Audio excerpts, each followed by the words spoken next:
But welcome back to the first episode of 2024 of Along the Road. I'm Pastor Josh from First Congregational Church in Kingston, and this is Katie Johnson. I am the Children's Discipleship Director at First Congregational Church of Kingston. And we hope that you've had a wonderful Christmas season, celebrating the Advent, and even now as we're looking at Epiphany and celebrating the wise men coming, we just hope it's been a great time for you, for your family, and maybe some time of meditating on the promise and the prophecy, the joy and the adoration that we look forward to, not just as celebrating Christ's birth, but now in his second coming that we look forward to as well. But we promised this year that we would start a new thing. So here we are. And I thought before we jump into what will be our series that'll be coming up, which is a series on a book, our church does a whole church book read. We're going to do a little session here on setting goals. Being the new year. Being what it's like. We're going to do that. But before we do that, I might as well mention the books to talk about it. Sure. We're going to be, the next week and the next 10 weeks or so, going through this book called The Political Gospel. And this is a book that helps us think about politics, not about red and blue or left and right. Or Republican or Democrat. It really says we can live in this paradox world and live in the gospel and use the gospel as a light in a world like this. And so we will go through this book. You're welcome to get it. We can put you can get it on Amazon. You can get a Kindle and Audible. There's lots of ways to get it. We had 30-some copies at the church. We're down to 2. So a lot of people in our church will be reading along with us. And then right here, every Wednesday, we'll post and talk about it as well. So you're welcome to pick that up. But since that's not for another week, we're going to talk about goals and different things that we do. One of the things for me that I always think about at this time of year is how excited the local gyms are that everybody signed up for a new gym membership. That's right. And I remember going to gym. I remember being both types. I remember being the person who'd show up in January and I'd be done by January 3rd. You know, it's like, that's all gung-ho. You get in there and it's crazy and it's just, but you know, as life has changed, I exercise all the time now. I do mine at home, but if I were to go to a gym, I'd be there every day. And when I was going to a gym, this was a time of year I really didn't like. Oh, and why is that? Because everybody was there, and Crowded. You knew that more than half of them wouldn't be there in a month. Oh. And it's both annoying because you kind of get your rhythm, and you broke my rhythm, but it's also sad. Because to me, health, spiritual health, mental health, physical health, they're important things. And so to know that people have an opportunity to improve their health. And I think if you work on physical health, you're going to end up working on the other ones. I think they all work together. We talked a little bit about that before. We did. We had a series. We had a series about that. They work together. And so if you can maintain that, I think that's important. So we make lots of different types of goals. One might be to lose weight. I don't use the term lose weight. I like to say get strong and be healthy. It's not a number on a scale as much as it is the health of your body and those types of things. But you could have a goal to save money this year. You could have a goal to get a new job this year. You can, there's lots of types of goals. Start a new hobby or start a side business, something that you've been enjoying. So, but often we get very excited in January and then we fizzle out. So what do you think? Or let me ask this way. Have you seen this as well, or is it just me seeing all this? It is not just Okay, you. that's good. I have seen that. But before we get going a little bit any farther, I'd like to talk about the difference between goals and dreams. Oh, okay. Yeah. Because the way somebody explained it to me once was, a goal you have control over. Mm-hmm. A dream you do not. Okay. Yeah. So, for instance, you might have a dream that your children grow up to be strong Christians, strong Christ followers. Right. But your goal is to be a good role model to them. Yeah. Because that's what you have control over. Yeah. And I think sometimes people get them confused. Because you can be an amazing role model. You can do all the things to the best of your ability, and children or somebody, they still may end up not being a Christ follower. Right. And you can't control someone else's actions and behaviors. That's right, which is why that's a dream. It's a wish, but it's not something you have control over. Correct. Goals, you have control over. Well, that's interesting, because at our house we have a little chart, and the little chart is inside this circle is all the things I can control. Mm-hmm. And, we talk, I can't control my emotions, I can't control my behaviors, I can't control my reaction. And then outside are all the things I cannot control. And what I find interesting, because we've been using that at home, is that all those things on the outside are typically the things that we are anxious about, worried about, and they're things that we can't control. Yeah. How somebody else reacts, what the weather does, and you can't control other people, but you can control what you do. That's right. And so you would say more goal setting is working on the things I can control. That's right. Okay, very good, very good. Well, I have a little blog here that I found from somebody. Kerry Newhoff writes this different stuff, and to be fair, he writes some items here that I think we should go over a little bit. But then he also has a system that you can buy to help achieve the goal. So I'm not promoting the system to buy because I think we're smart enough to read and bullet and talk about it, but then say, what can we do? Now let's get practical. Let's get practical in these things. And so he talks about 90% of people will fail in a New Year's resolution. That's huge. Depressing. That's very depressing. For me, he says, far too many people, the new year, new me becomes new year, same me. And it really just, and I think part of it is you're looking at such large chunks of a massive change instead of the little pieces. I think that's what the goals are. Eating the elephant. The little pieces, that actually have a lifestyle change. If you have a goal to lose 10 pounds, what happens after those 10 pounds? You go right back to where you were. Right. And then it's all over. That's why I like the goal of being healthy and strong, the goal of really being aware of my body. And for many people, it tends to be health related. Mm-hmm. And so this is what he says. There are some traps that happen in here. And so the first trap, he says, is you have good intentions. Your goals die on a piece of paper because nothing happens beyond writing them down. So you have good intentions, but you don't follow through. Yeah.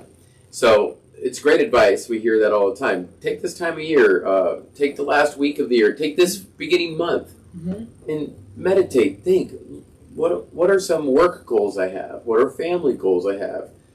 What are personal goals I have? And it's good to think through that. It's good to think bigger, too, the dream part. Yeah. What are the pieces that'll get me there? Write them down. Very good advice. But if you write it on a paper, like I don't journal often because once I journal, I put it on the shelf and I don't look at it again. Yeah.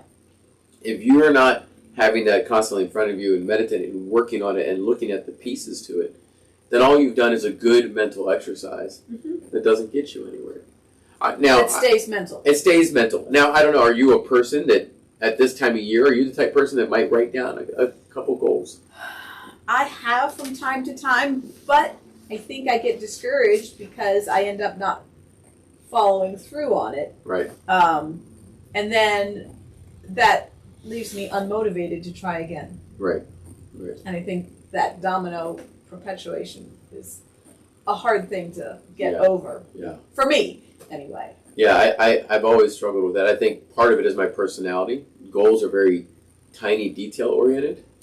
And you know me, I'm not a tiny, detail-oriented person. Right. I want to make sure, I think the way I approach it is, because my goals will shift and change, and because I have that 10-year picture out there. Mm-hmm. And as long as the goal shifted, but as long as it's still a step forward, or move in this direction, and when I turn back a year and I see, ups and downs, but I'm making that progress towards that 10-year dream that may shift itself, okay, I'm in a good place. I don't get discouraged anymore because I stopped swimming and later on I started running or whatever it was, Yeah. Oh, so I didn't meet my swimming goal this year. Well, that wasn't the point.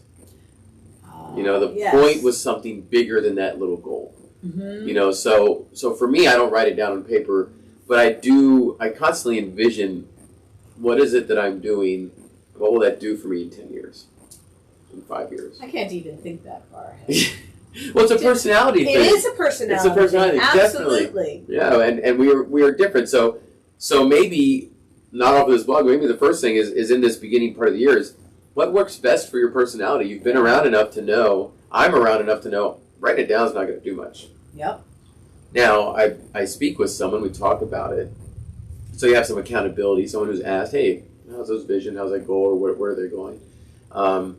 And for me, that's not just a personal picture. I have visions and goals for the church, and I talk to the elders about that, the staff about that.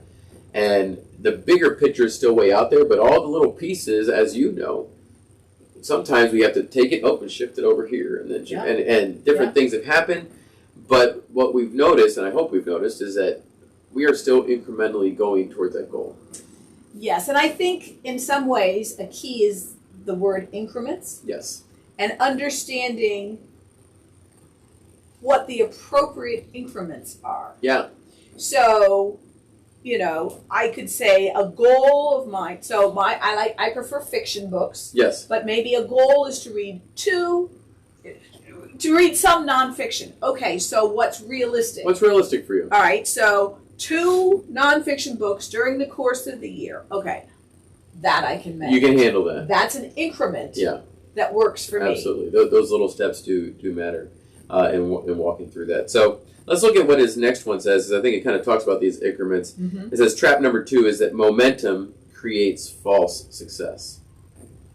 Ooh. So here's how he describes it. As opposed to momentum drives you to keep going. Gets the ball rolling. Correct. And this is what he says.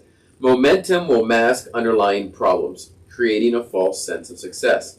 This means that when momentum ends, as it inevitably will, you have a much bigger mess to clean up than if you worked on the things that produced a long-term growth at all. Interesting. And so that's why I always go back to that gym membership type of thing. People are very excited, and you get in there and you're like, oh, I got on the machine and I did it for 5 days in a row this week, and you feel these gains, but then you start feeling I lost my 10 pounds, and all of a sudden you didn't, and 6 months later you've gained 15 pounds.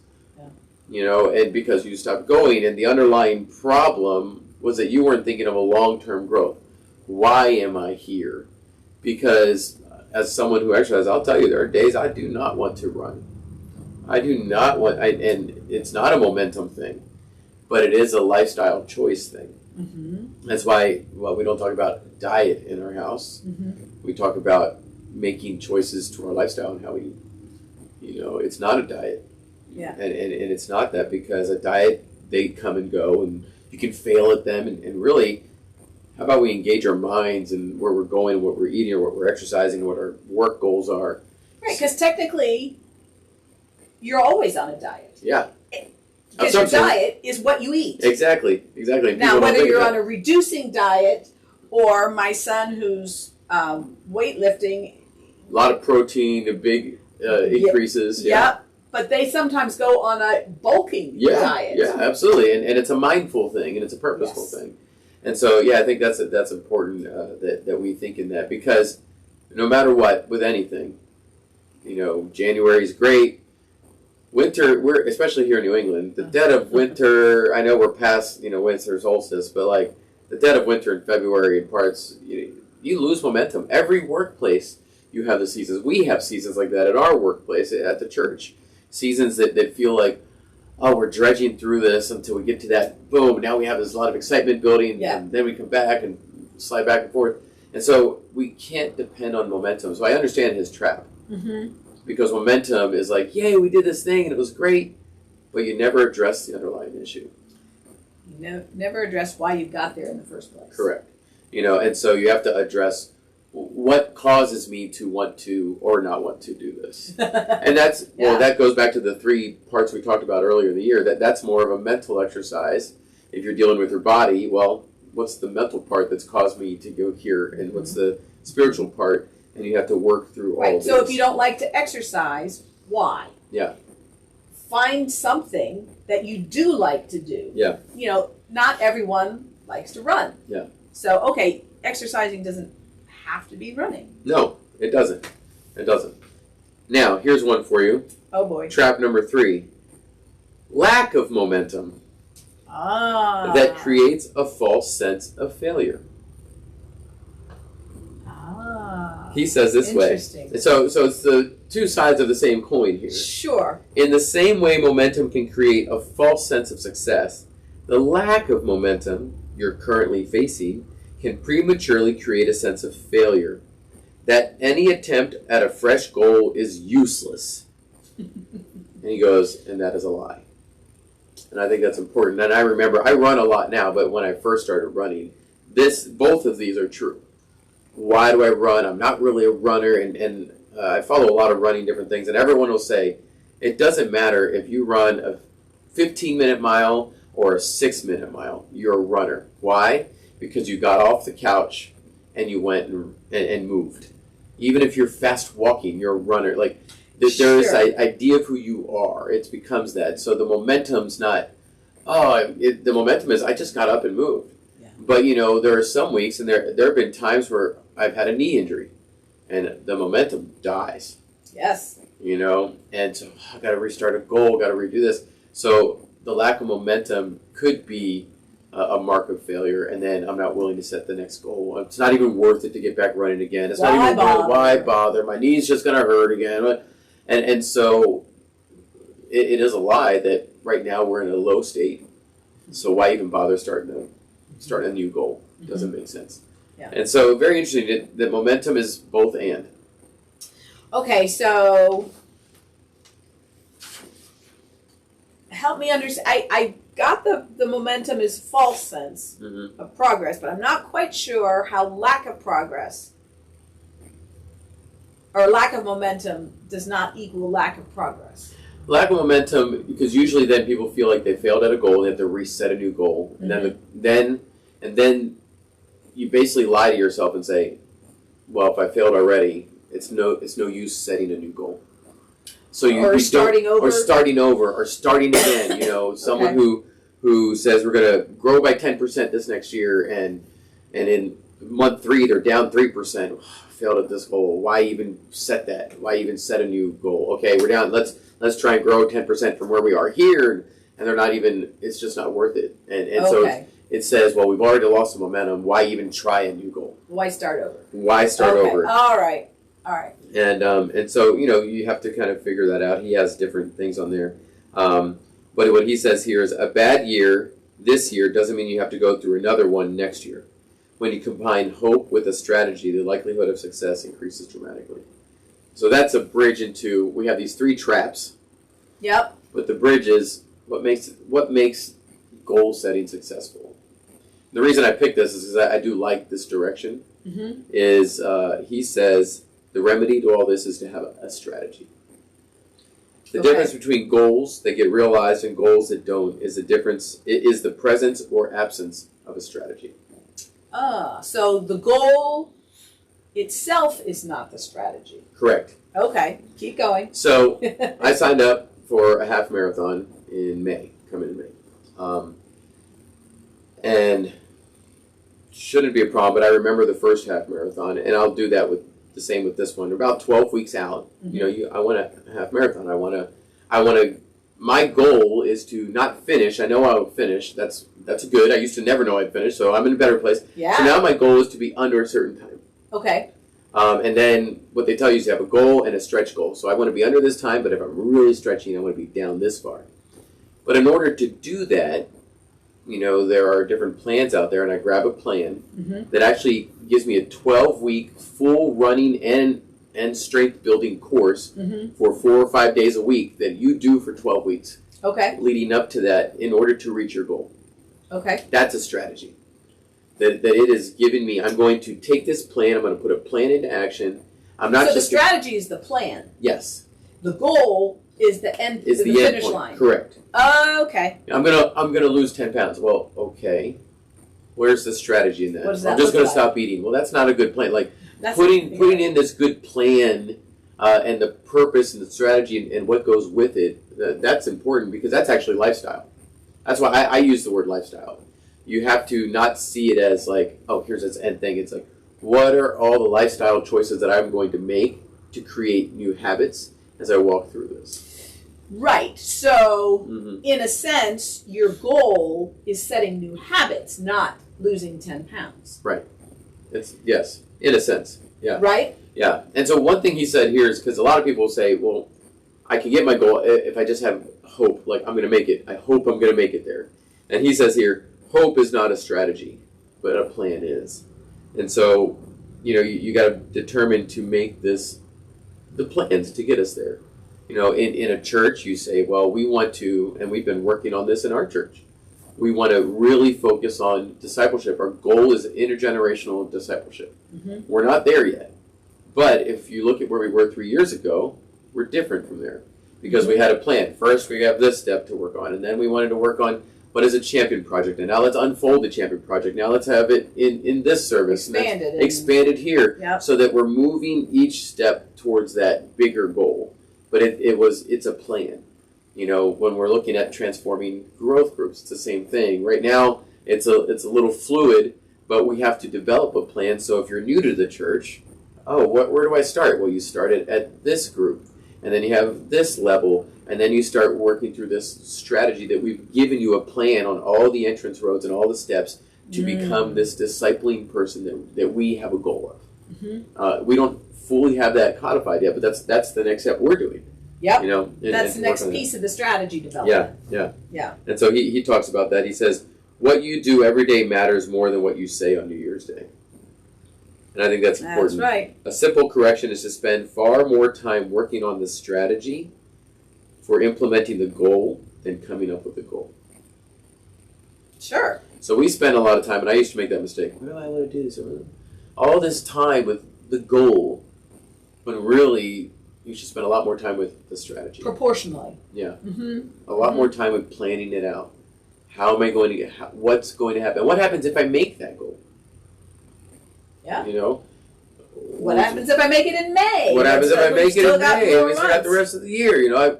My next goal down the road, and it's more time related, is a full marathon. Mm-hmm. Okay, well, I'm now at a point in life where I'm like, I think I could actually finish one. Nice. So nice. Okay. So the next plan is then, okay, now I have to think which is the year to do it. Yeah. Which is fine. And time-wise, a lot of running events are on Sunday mornings. That's a problem. So that's definitely okay. You got to think out. You got to take the weekend off or go for a run. Do it that way. Yeah. I've invited some people from the church to run with me. Mm-hmm. So you can make it that part of it. But when you run the actual race, you're running by yourself anyway. Right. People don't stay next to each other. They're all out there. So yeah, it's those are parts of that plan. Like what's the next goal? I think is if I make this, where's it leading me to? When I make this, where's it leading me to? That's why I think of, you call it the dream, the vision, the far out thing. Mm-hmm. Okay, well, if I made this one, when I made this one, what's next? Mm-hmm. Do I know what's next? And maybe you don't have to make that on New Year's Day. And sometimes you don't. Right. Because I never saw myself as the children's discipleship director. That's true. That was never on my radar, but God knew. So I was just following along behind him. Yes. And then there I was. Yeah. And so you probably did what he said here. He says, I'll say it again, you spend more time working on your strategy, your plan, and implementing that than the goal itself. I think we found a goal pretty quickly for the children's discipleship, children's ministry, and blending it with you, and we started finding the goal. And I know that you and Gwen have spent a lot of time. Yeah. A tremendous, and compared to finding the goal and the vision, you spent a lot of time implementing this and working on it. And we recognize that all the little pieces of that if we really had a full vision, it would take 5 years or more to get there. Oh, absolutely. And so his last line is very interesting. He says, do this consistently, spending so much time thinking through the plan and implementing the plan, and you'll be part of the 8% who realize their New Year's resolutions, not the 92%. There you go. And I do think that for some people, setting goals is hard. It is. Because they don't, sometimes it's just hard to envision it. Right. But if you focus on your steps, like the Champion Project was never something that I dreamed up. No. God laid it in my lap. It's true. And I felt very overwhelmed at the time because I'd never done anything like that before. Feel overwhelmed with those big visions and dreams.